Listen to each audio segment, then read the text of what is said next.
Olá, meus amados. Hoje, dia 4 de março de 2022, sexta-feira depois das cinzas. Evangelho segundo Mateus. Naquele tempo, os discípulos de João aproximaram-se de Jesus e perguntaram: Por que razão nós e os fariseus praticamos jejuns, mas os teus discípulos não?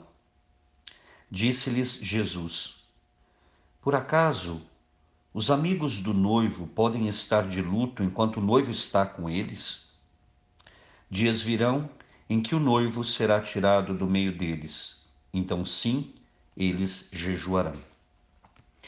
Aqui é um tema, como eu disse, um tema muito ligado ao tempo que nós estamos vivendo, ao tempo quaresmal, o tema do jejum.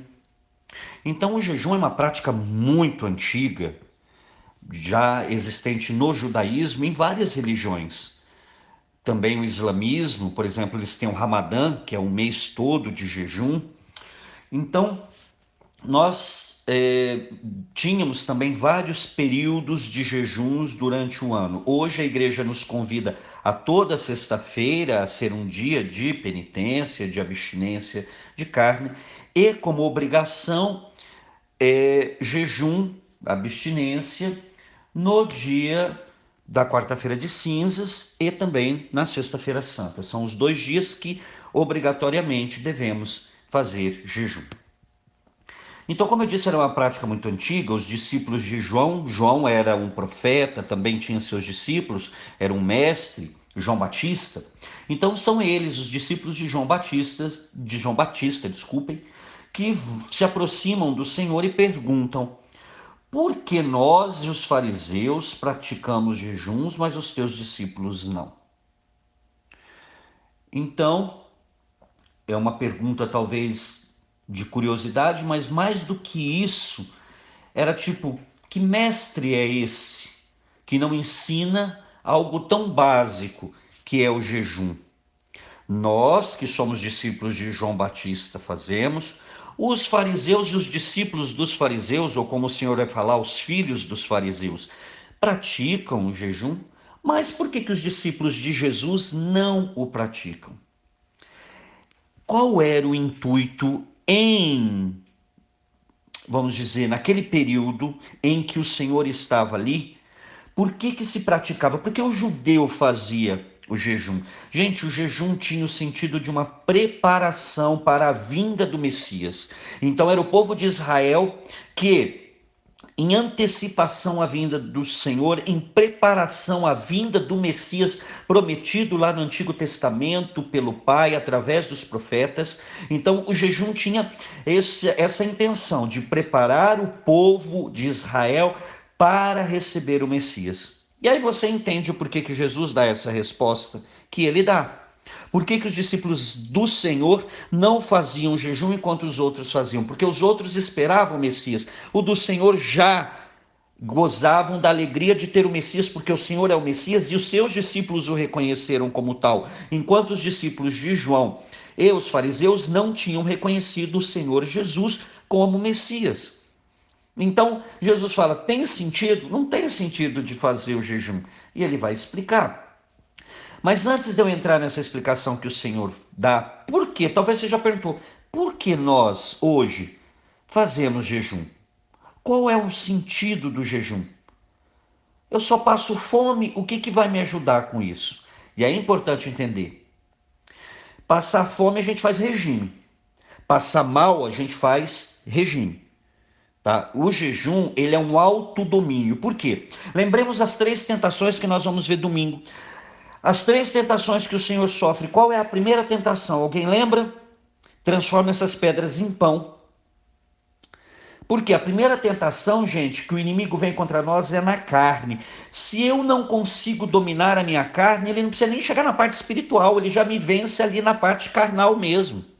Então, o jejum tem essa vamos dizer, essa meta na nossa vida de nos nos fortalecer na nossa carne, para que nós não sejamos vencidos já naquilo mais básico que é a nossa carne. É o autodomínio. E quando nós nos dominamos, nós dominamos a nossa língua, nós dominamos as nossas ações, porque muitas vezes a gente faz coisas que a gente não gostaria de fazer. E por quê? Porque nós nos deixamos levar pelo nosso emocional, nós nos deixamos levar pelo nosso carnal, pelo nosso humano.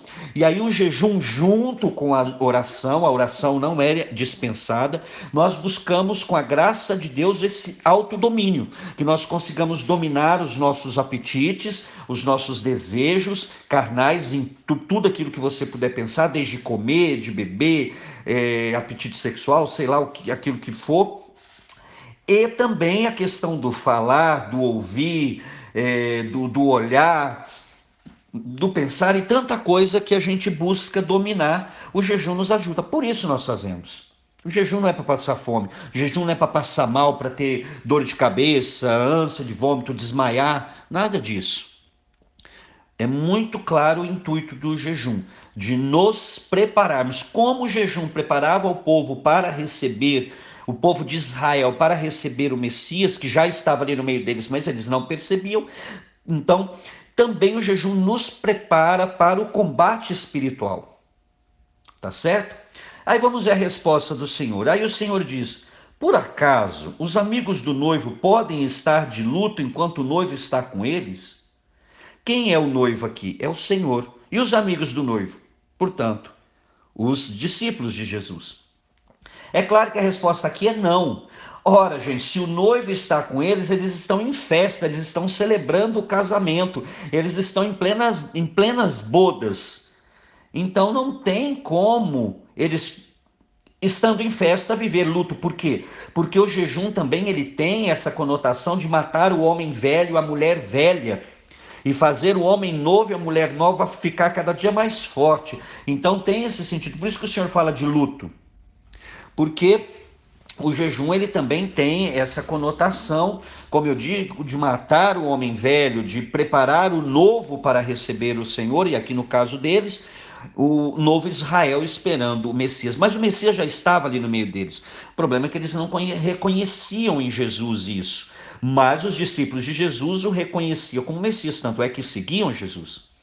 Mas olha o que ele diz: dias virão em que o noivo será tirado do meio deles, então sim eles jejuarão. E nós sabemos, depois Jesus vai ser entregue, ele vai sofrer a paixão, vai morrer na cruz, vai ser sepultado, vai ressuscitar, vai subir aos céus. E aí o Senhor é retirado.